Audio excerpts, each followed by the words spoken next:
Shirley here with Sirius, Talis Moon, Venus, our Naya, Jupiter day. And yes, the midheaven is on Mula Nakshatra, which galactic center, close to the galactic center. Venus is close to Al-Qaid, 24 degrees. Very good. Jupiter, 23 degrees, ruling the ascendant at 21 degrees Pisces. And the midheaven. Yeah, I had an energy reading.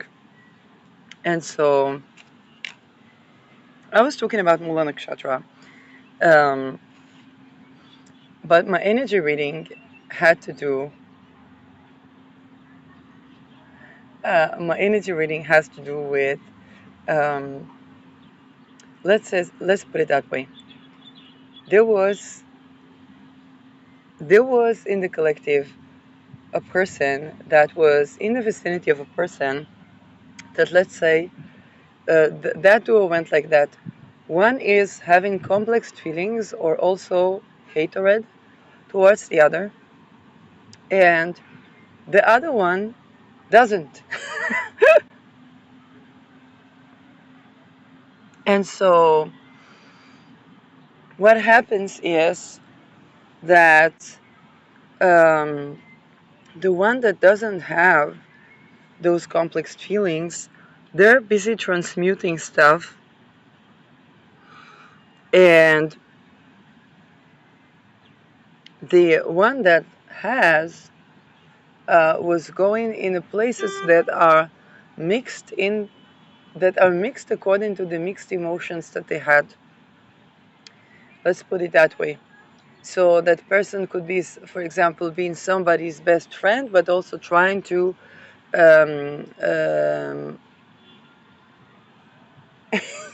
also trying to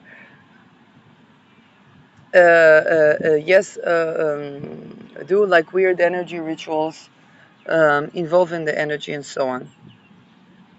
And so what I'm getting is that the person that was not being a hater was just not in their lexicon, had no even clue that somebody could be entrapping themselves in some way with them. And this is basically where that person that had these mixed feelings, that would translate to having mixed feelings about themselves, or yes, maybe things they didn't like about themselves and so on. Although they did learn to like themselves, it's not like a person is only self-loathing or only, I don't know, whatnot. But the thing is that the nature of the weird practices that other person did was such that was not at all on the radar of the person that was not had no hater energy. And this is where it gets funny, because the even there was it was so much so that for many of you it's not a current relationship, whether it's friendship or colleagues or whatnot, marriage, I don't know, but it is so much so that the person that was transmuting stuff, they would be the type of person that does their shadow work, that does their this, that does their that, and all their environment was about transmuting and you see, very, very Mula Nakshatra, but on a relational level. All their energy was about transmuting. All their energy was about creating something good for themselves.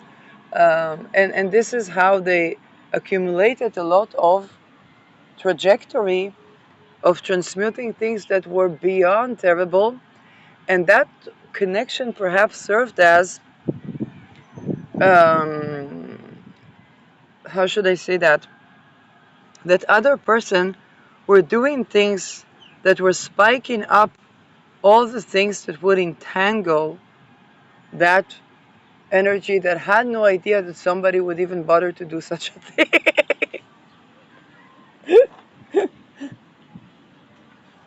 And so what would happen is that that person that transmutes stuff just see it as another fork in the road or another bump in the road. And they begin to transmute, then they reach a threshold. And in that threshold, something happens. And there's a separation.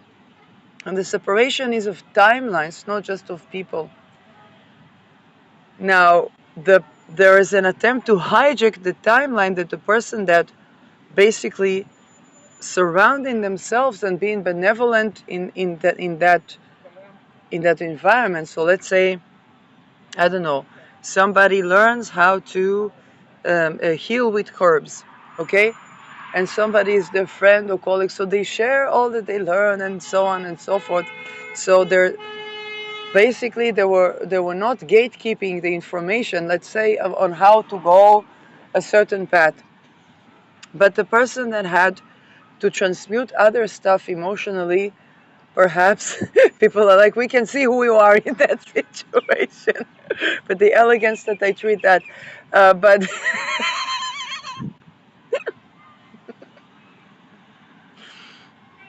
and so what happens is that as the person learned to transmute all those dark things, there is a separation of the timeline.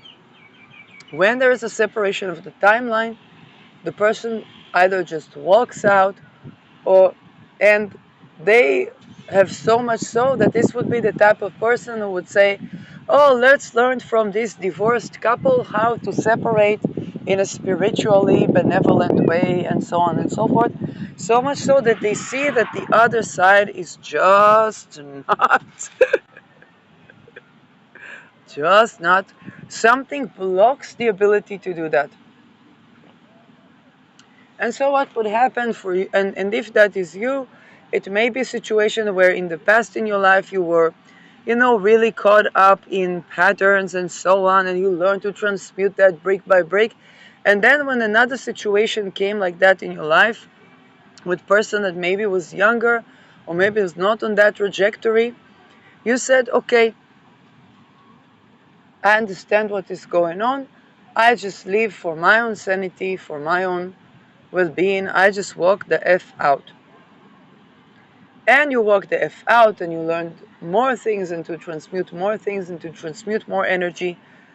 And so it took several years even until you learn how to set a certain boundary in your life that you haven't even been aware that you need to set before or that it's possible to set before. And this creates a total and complete collapse in a person's trajectory.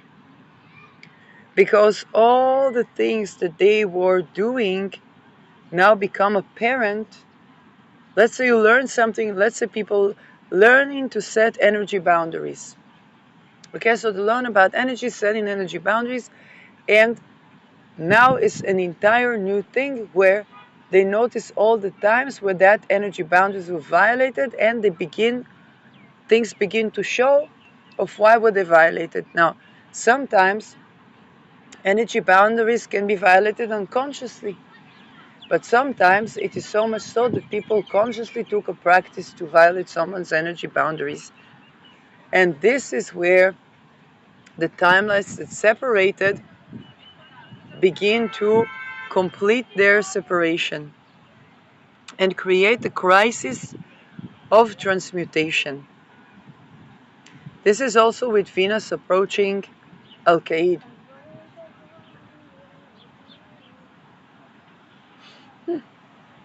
Now, there's another trajectory here, because Venus is values.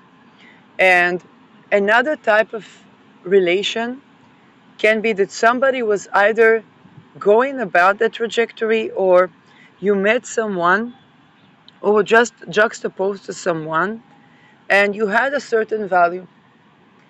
That value was not necessarily to be revolutionized in a way that either of you predicted. So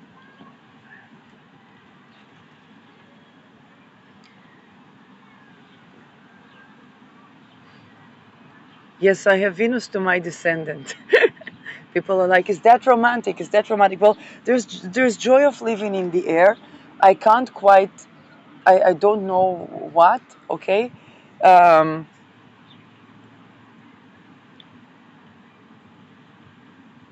yes, this is all that I have to say. It's just that it's true. Venus is on my ascendant. It's not the seventh house perfection for me. So actually, I think it's 10th house perfection or 11th house even, which is house of my Jupiter is true. Um,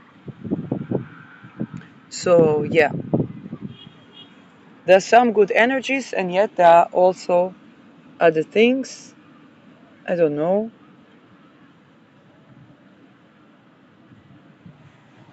But this is something important to say about this Venus, is that let's say somebody had a value, and what can revolutionize is, let's say I talked about in Mula Nakshatra addiction to endochrome.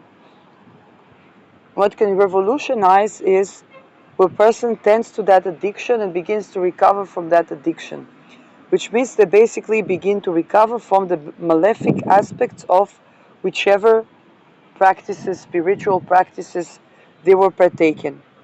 That would create a trajectory where never before considered people would consider them, or complete revolutionizing trajectory of values, complete revolutionary of values, because they deal with some addiction that they have recovered. Now, which way it's going to go, I don't know. Um, and but there's also another thing that is, let's say there was a meeting or an encounter and had a certain thing to do with a certain value. That value, how should I say so? That value wasn't revolutionized in the sense that what was revolutionized is perhaps how to attain that value, but not the value itself. And depending on the situation for the people is how would that occurrence be, okay? Because definitely there's a crisis of transmutation, and um, and this is where certain things, how should I say that? So let's say somebody was not on par with pedo rings or human trade. Their values haven't revolutionized. What was revolutionized is how to attain that value. Okay, people do that because they're addicted to endochrome. If they treat this addiction to endochrome, they basically heal from that, and they will have their own spiritual gnosis, and nobody knows where will that lead. Um, okay, but if the expectation was that they would revolutionize the value, okay, then that might be situations not happening. And so there is a thing that there is a little trajectory of like, hey, I haven't been misleading you about my values.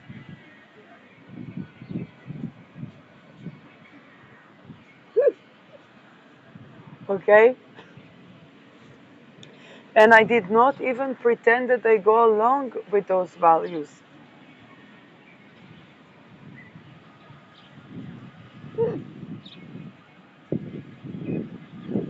Okay, and so what can be revolutionized is, oh, those values can be attained if people, let's say, become not addicted to endochrome or all these drugs that promise promise enlightenment but provide just pedo rings and human trafficking and yes, weird nutritional, let's say, habits.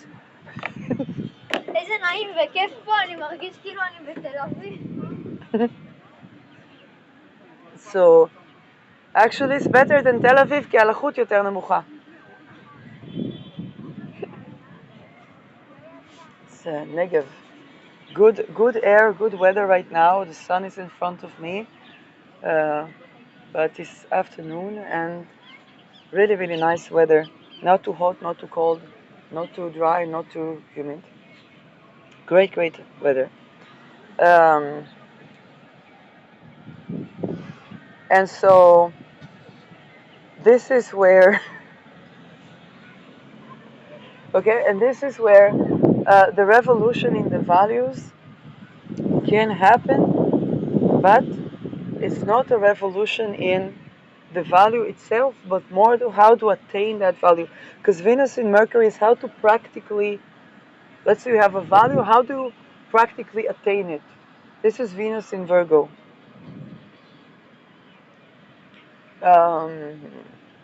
Mercury in Scorpio tells it something that is taboo, sexual transmutation, psychosexual transmutation, real estate, and so on. And this can also affect this Mars, which is about accident, suicide. For example, did you know that having the access to choice around, let's say, when I turned to Dignitas, just me turning to Dignitas revolutionized me talking about all the things that would make me ideate suicide. It's actually created a lot of joy of living in my life because I spoke my truth, I spoke what I care about, I spoke what are the reasons that would get me not to want to live, and I basically address that anger and that boundary in the face of whether it's society or practices or spiritual practices. Um, and indeed, most of the turning to dignitas do not end in suicide.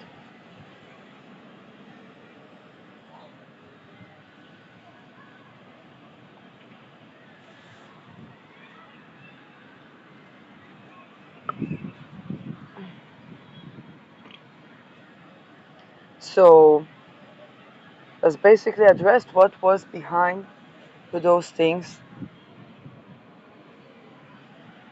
and in the collective, something like that can happen, and this is also why the trajectories are separating to do transmutation. This is basically lunar mansion. Although the moon is 20 degrees Taurus, is a balance of spirit and matter, but it's ruled by Venus.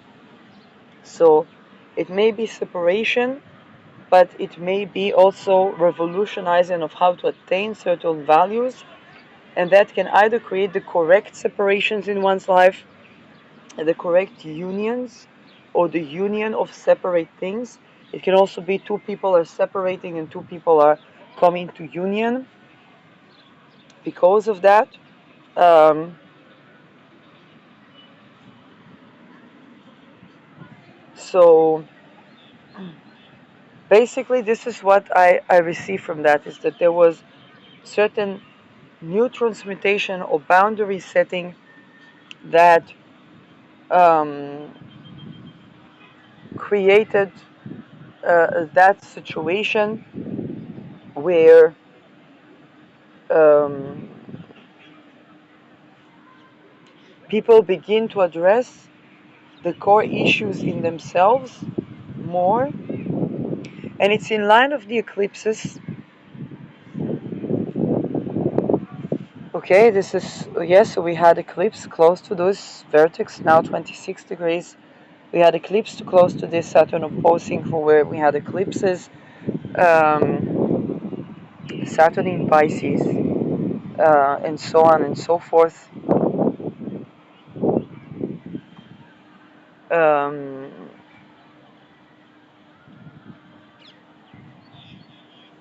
yeah.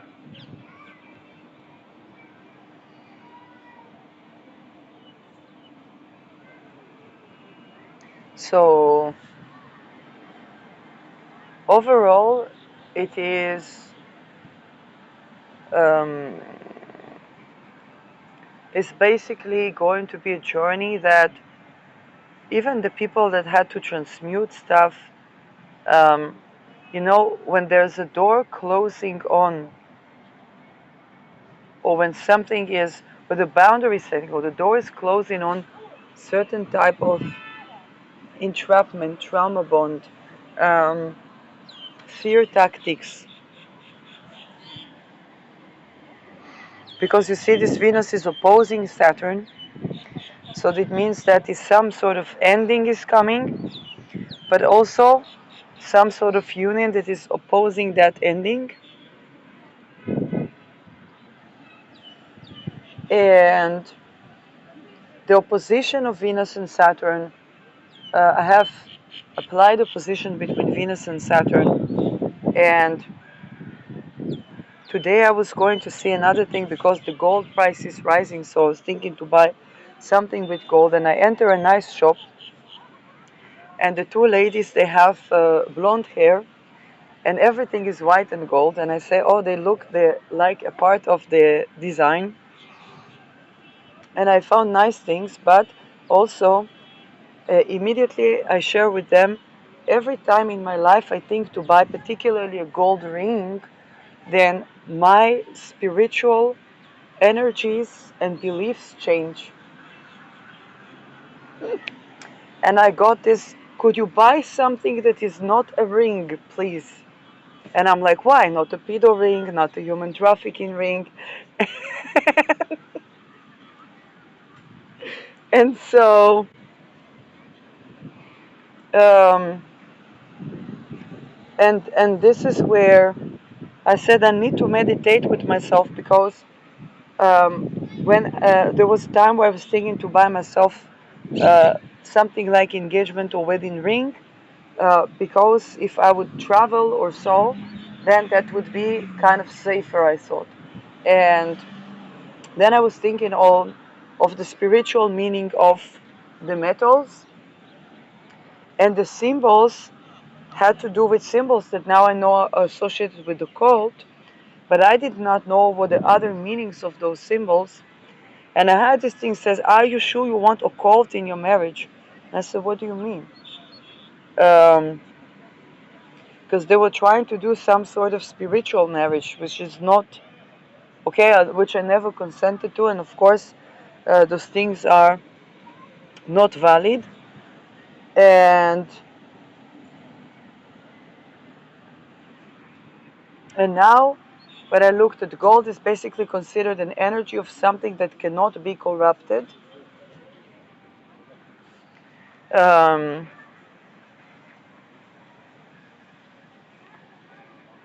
so every time I come to buy ring, then my beliefs change, something happens in my life, and Saturn creates even a delay upon this thing. Um,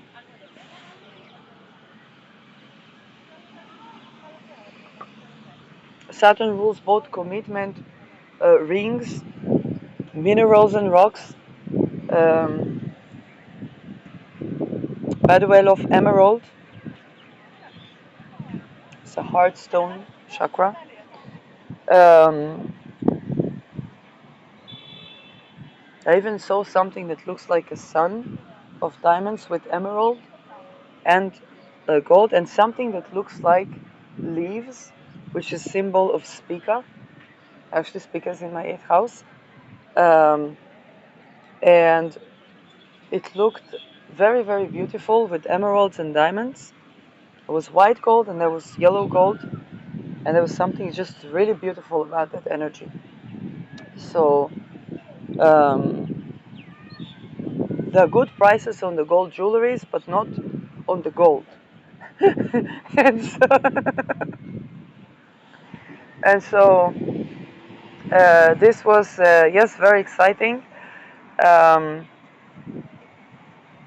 but that is something that also kind of create a sense of wonder. And he just started with buying, silverware or wanting to buy something of gold that maintains its value, ethical gold and so on. But I see all kinds of stuff, or what would be the meaning behind the things, and there's just this point where I say, okay, I'm going to watch this, watch that, and then just decide something and buy it. That's what I did with my degree. I just went for whatever, and that was quite pivotal for my trajectory. So I just think about the Venus opposition Saturn here,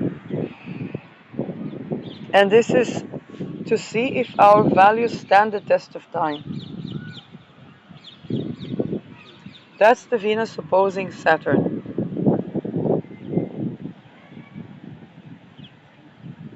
Because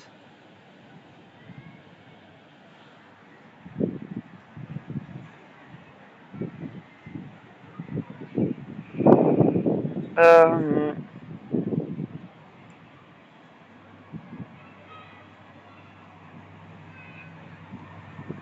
and this is also with this Uranus Sedna, is a balance of that opposition.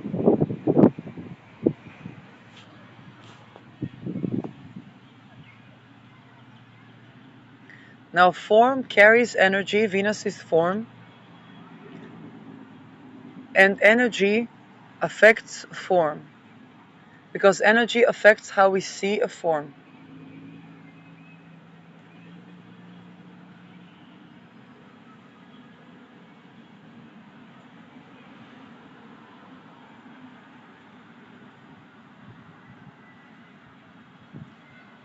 Okay? Think about, for example, when is one beautiful? When they are happy, when they are joyous, when they are loved, when they are... And that's more important than to fix the external form is to fix that. And then if somebody still wants to fix I don't know, do plastic surgery or whatnot, then for how should I say it? It would be like makeup on face of a beautiful woman. But the beauty is with a feeling of joy. And Venus is also relationships. So when people think of whether to make commitment, not commitment, commitment is like the makeup on the face of a beautiful relationship. It's not something that solves the problems in the relationship. Okay? Yes, no way to solve a separation anxiety. But if the relationship is beautiful, then there can be an added value of like celebratory thing or whatnot. Because Venus opposing Saturn is this, is one of those trajectories, is it going to stand the test of time? Is this union going to be standing the test of time? But here can also be separation. And for some people, because of the eclipses that are with Saturn and Ketu and Mercury and so on, for some people the question is, does the separation stand the test of time? And this is why it's so challenging, because the trajectory, and let me put it, what is a tautology? The trajectory of a relation that is based on transmutation, that is about joy and happiness and marriage of joy and union of peace, and joy that is of embodiment of the senses of the everything Venusian, okay? Then that is a marriage of joy, and that entails the wealth. That entails, because that joy is also the transmutation of the challenges and the difficulties.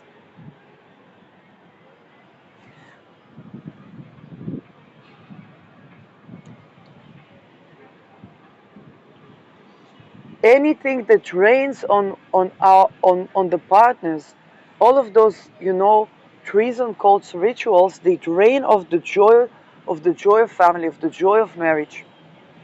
And they always talking, this is a family person, this is how should I say this? Old boys club is something that I heard a lot of people talk about, um, but it damages the transmutation into joy when couple runs into difficulties.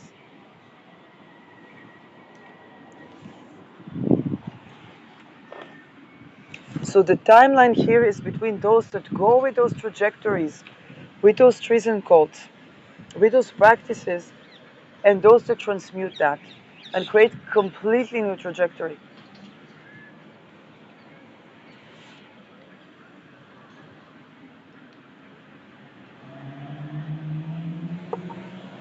But for some, it may mean that people that had gone through transmutation, maybe gone through separation, maybe not, maybe someone you haven't considered, but you changed and they changed. But what's important is that the change that will work here is only that which is based on authenticity, true joy of living, um, true happiness. There's no way around that.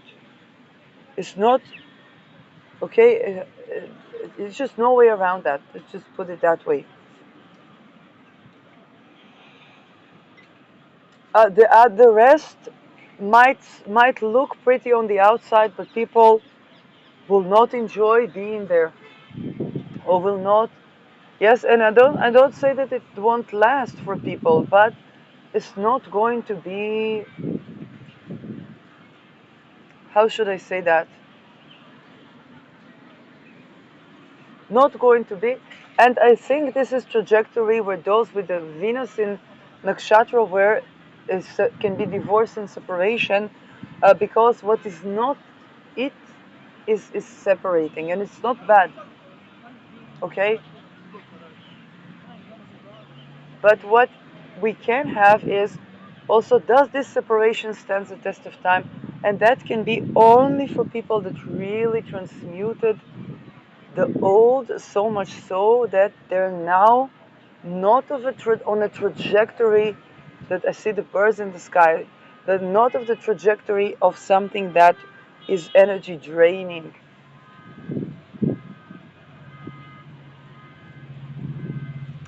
And I remember I said to someone that back then I considered my best friend, and they had some attributes that were best friend, and also attributes that in retrospective I see that I completely not only was unaware of, never thought that was completely not on my radar. And I said to them before separation, I said with me, because they had a friend that one day stopped talking to them. And I said with me, you will know exactly why. They did something, and I told them, listen, I go on a trajectory of energy, of to transmute to what is good, to what is benefic, to what is joyous, to what is abundant. People that don't go on that trajectory are not going with me. So for me, if I will say goodbye to you, it will be because you're not going with me on that trajectory. And I am aromatherapist, as there is, whether it's the oils or whether it's the crystals, or the rocks, the energies of the rocks, whether it's astrology, it's like everything. I'm benevolent with my energy, with my teaching. Okay, my energy is energy boundaries, which they had to learn the hard way. But but I'm benevolent with my teachings. But for me, for people that don't go around, to that trajectory, so if I would walk out from you, if I would say goodbye to you, it's because you're not taking me on that trajectory, or you're not with me on that. You don't have to take me on that trajectory, but to be with me on that trajectory in the sense that the person is transmuting to that trajectory. Indeed, that was, if they asked themselves why one day I walked out, the answer was there. And this is such a situation where a person says, hey, my values are my values. They're not, what is revolutionizing is how to attain them, but not the value itself. And this is where we're going to have fated separations, but also things that separated. For example, think about the person, let's say two people met, one person was separating, and other person were just going through something. And for these two people, they said, hey, one person, and they might not even converse that between them. One person says, hey, you just left significant relationship. I don't look like a rebound. I don't talk like a rebound. I'm not. If anybody, how to wonder if this is the duck, then maybe I look more like a duck than like a rebound. Not rebound. Um, but I also don't know for the person, and let that person heal. For the other person, like, hey, I'm going through something myself. There are certain things I am transmuting. There are certain reasons I'm still in that interaction, because there's certain things that, there's certain things that are just on a certain trajectory that's connected with the revolutionizing of how to attain my values. And in those situations, some of them would still need time, some of them or would separate to take time, which can also happen for some people. But some situations can be, there's a certain transmutation, and it's going to be like somebody has stated their value. Somebody has stated their value. What they revolutionized is how to attain that value. And that can create, as Venus will perfect its opposition to Saturn, a crisis. Right now, by the way, Venus is opposing Saturn. It's not good time for actual purchase of jewelries and stuff like that. Wait until Venus is in Sagittarius, which is, because for me Venus will be in 8th house. Oh God, when is a good time to I just wanted to buy some jewelry from gold to preserve the value. By the way, the missing silver ring, my cat found it. I think I talked about this. And my cat began to mess with things around the house. So she tore a necklace that my mother had to fix. And then my mother looks at her necklaces, her old necklaces, and I see his stuff, it's not from silver and gold, but very beautiful designs. And then I begin to wear them, and she found a missing ring. So it's funny, it's a silver ring with zircons and a peridot. Peridot is a stone of joy, and a stone of the sun as well. So Saturn and Venus was, no, Mercury I think was opposing Saturn. I think also the sun was opposing Saturn when I bought it. And there was a problem that I need to narrow the ring. And what happened is there was psychic attack, that I was transmuting the energy of Peter rings, and I was pushing my hands on the wall. And the ring just basically began to, to fold into a shape that is actually more adjust to my pinky. I kid you not. So silver has to do with the moon, Mercury. My moon and sun are Mercury, rule decan. and I bought it for something Mercury opposing Saturn and Neptune even. It was in Libra, I think, and it went missing. It got returned by a cat, and it was complete. The shape was formed through a transmutation where I set boundaries to the energy of the pedo rings and the human trafficking rings. Because I said not a pedo ring, not a human trafficking ring. My cat found it, and Sun rules the sixth house for me, which is pets. And it went missing and turned back. And then my mother saw it, and the moon is my mom. And not only that, with that missing, I said, Mom, I take for the same money I spent for the ring, and I buy myself something of silver. And I bought beautiful rose gold opals bracelet. All of them very not expensive at all. It's not something that is of significant monetary value. But this was just to protect my energy, to preserve value, but also to protect my energy. Funnily enough, the shekel is rising and rising and rising. But this is also, yes, this is also the story, the story of the ring. So now Venus is opposing Saturn, and this is indeed almost me feeling like, ooh, so much I think about buying this. I need to buy this ring already, and and so. But for the collective, what I feel is that for some of you, it means that there's certain values that are going to have the opposition to Saturn. Does the value stand the test of time? And when it does, there's going to be the separation of what the people that relied on your values transforming, but not to benefic things. Those people, benefic, I mean benevolent. Those people are having karmic reckoning for most of the collective. Okay, rather talking about the collective that is not trying to traffic people. I mean, but they are, they're also listening. But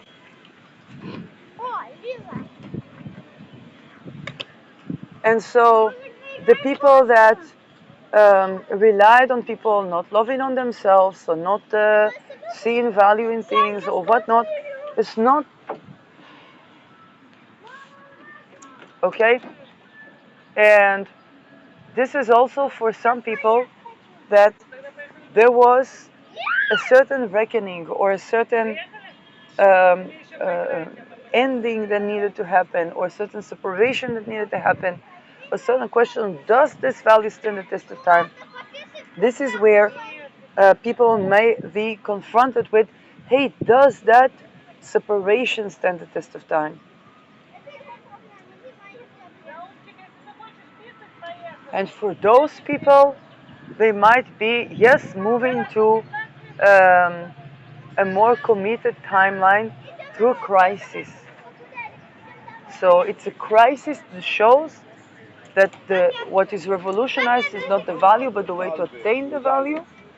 Now, is it a complete crisis or reality check to somebody's values? Yes, because Venus will be on Al-Qaid when she will oppose Saturn, so it's the destruction of cities, particularly those who thought to bring upon a medical misfortune.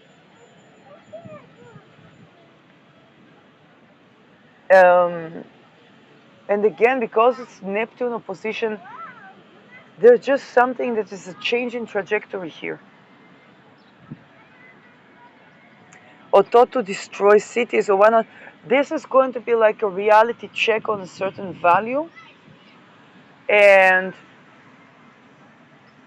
this is where, yes, because we haven't completed the transit, so I don't know to predict what would be the outcome, but that will have to do of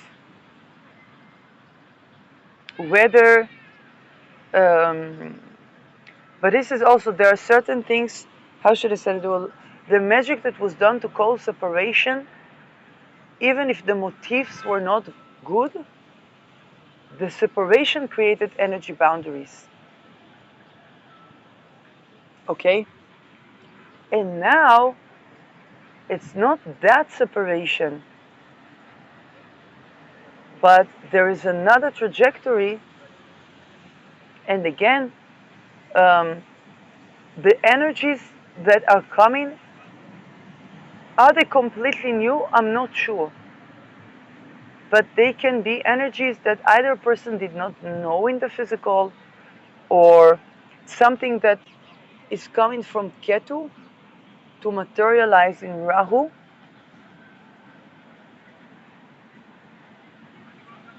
But with that is only when there is the test of separation. Now here's the thing. Let's say um, okay, let's say there is a certain trajectory between two people that is supposed to expose a pedo ring or a death cult or the real estate connection or whatnot.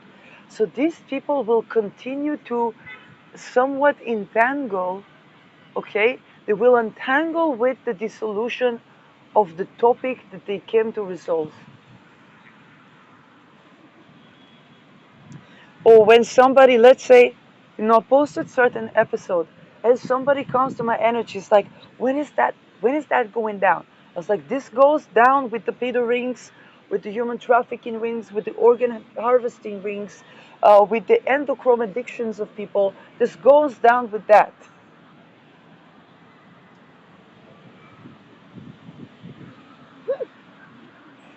and and there was something about the end. They already got to see how things work in a way where, if they would, let's just say, if they would try to silence me, then, or let's say, even if, let's say, I don't know, recorded something Mercury retrograde, the recording wasn't saved, then what would happen?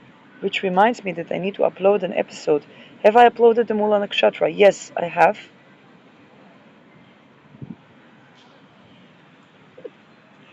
And which means that I talked about episodes being saved, so I need to make sure that this episode is safe. Naya. So what will happen is that basically it was visible. No, the Mula Nakshatra is an important episode, but I might re-record that anyway. What would happen is that this episode, um, yes, what's happening? Okay, it will be saved. I hope. No, I will delete that. So let's say something wasn't safe. What would happen is I would record something that is even more revealing of the things that they didn't want me to talk about. Now, it happened a couple of times, and each time there was no stopping of that trajectory. That thing is meant to come out, and I was like the remedy. So, and there would be even other interests that would have the opposite interest to silence me, because they didn't want that to even be remediated. They didn't. Okay, so, and so this is where those things kind of come to. Okay, it's kind of like wanting to take that down would only cause something even more terrible to unfold. Which means I talk about something even more, or on a platform that is even more, or there are going to be people who watch this that are even more. Okay, and this is where Monoposit Lilith, as we speak, Lilith. Now, this happened to me when I did the satire of Sugar-Free Lemonade. There was people saying, oh, please, but do not write, but not in public. Write to your notebook, write to your this. I said, okay, okay, okay. And then I wrote a satire. And then one sudden day, people released from that. And I decided to let go of that satire. So now the satire is actually in the hands of people that I have no control of.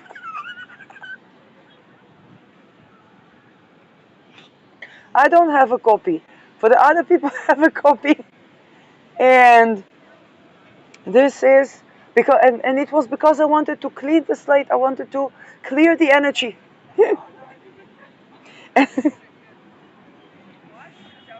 And so, but this is the thing that um,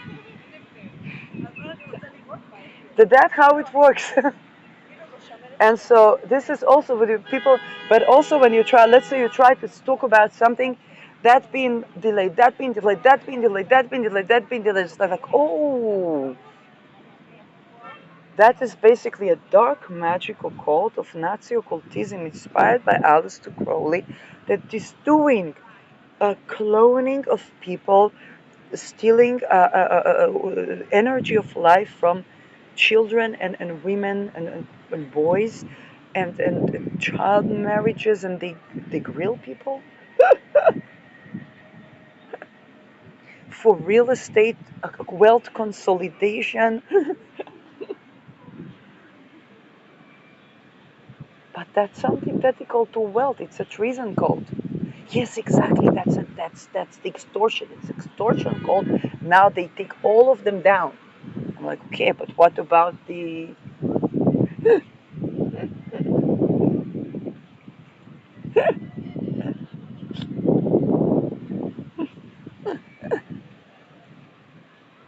I saw a black dog and a white dog. Right now, it's yin and yang. The black dog has some white spots. It has a white spot on the tail.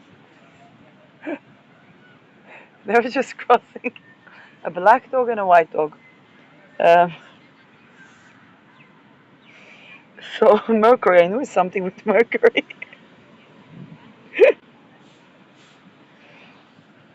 And there is a reception between the Sun and Venus, which basically is ruled by Mercury, and Mercury is in Scorpio.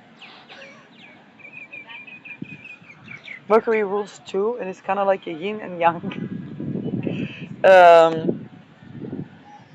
Basically, Mercury rules the sixth house in this chart, 11 degree ascendant ruled by 11 degree Mars. Interesting. Um, yeah, I don't know. So, and this is exactly what is unfolding because there's something that to create that separation, Venus is the voice. Something needs to be voiced, but that's the real deal. So people will have a delay on even speech or saying things, and it can look like they're being silenced, but basically there's a delay because they're going to talk the whole truth. Alternatively, there's a karmic unfolding when somebody has to speak the truth, or they have to speak, or they have to, because Venus is the voice. And that trajectory will continue. So for some of you, the collective, there's some sort of the untangling comes with the Venus opposition Saturn, and there's a revolutionizing of the how to attain the value, but there's an untangling of timelines that is based on a value trajectory. And so those untangling of timelines, they take time. So for some of you, somebody looks like they've been entangled with some energy, and it may look like, because it's Venusian, it may look like, what are these two doing? Like, why is this person, what's going on? What is this juxtaposition? Or why is this person still amiable to this person? Like, no, there's a certain unraveling, a certain untangling that has to take place before a relationship can happen.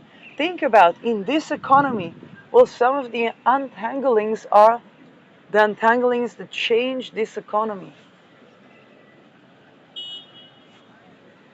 And so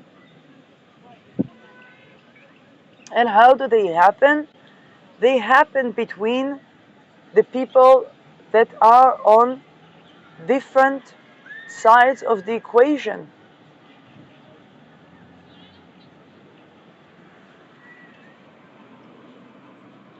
That is, okay, think about the people that are, because if the wealth is now in the hands of, let's say, the people that grill people to Epstein, to Moloch, to I don't know what, then the people that are not into that, okay, are, are receiving the wealth transition, and there are encounters and juxtapositions that disentangle the connection between wealth and raping and grilling somebody.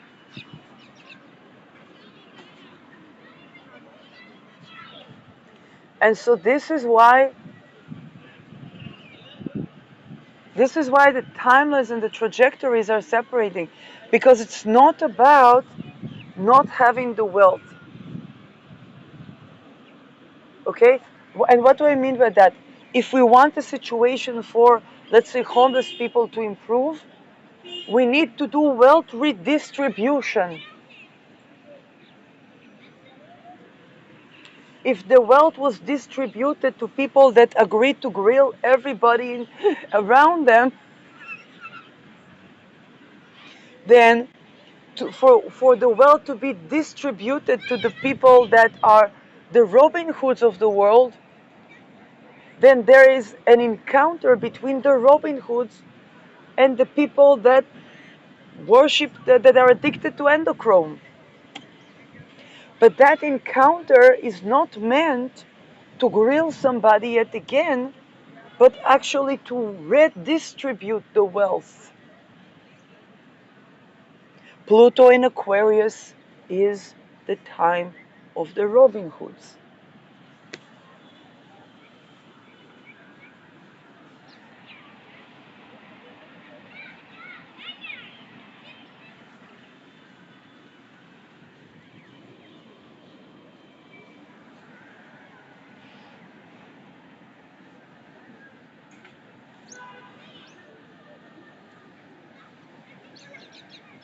And those encounters are, the, are attending to the things that change everything. So the Mula Nakshatras, the Ashvini Nakshatras, the to some degree Rohini Nakshatras, last decan of Taurus, the Kritika Nakshatra. Okay, where Beta per se is, I don't know name of the nakshatra at the end of Capricorn, the last decan of Capricorn, and of course the Nebal Gedi.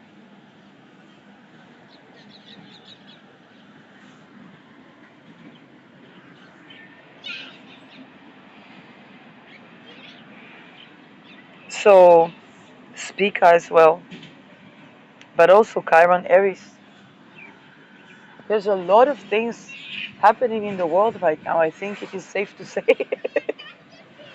So for the collective, it means that there's certain things that need to unfold in the reckoning, and um,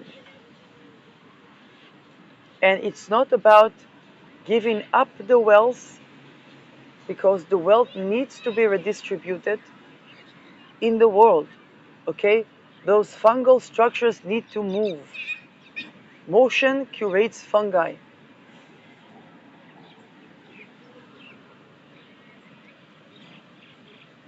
Motion in regard to the topic at hand creates a curation of the mold, of the stagnant energies, and all the elements that lie on this basically overgrowth of natural body cells, of natural, okay, whether it's yeast or candida, and all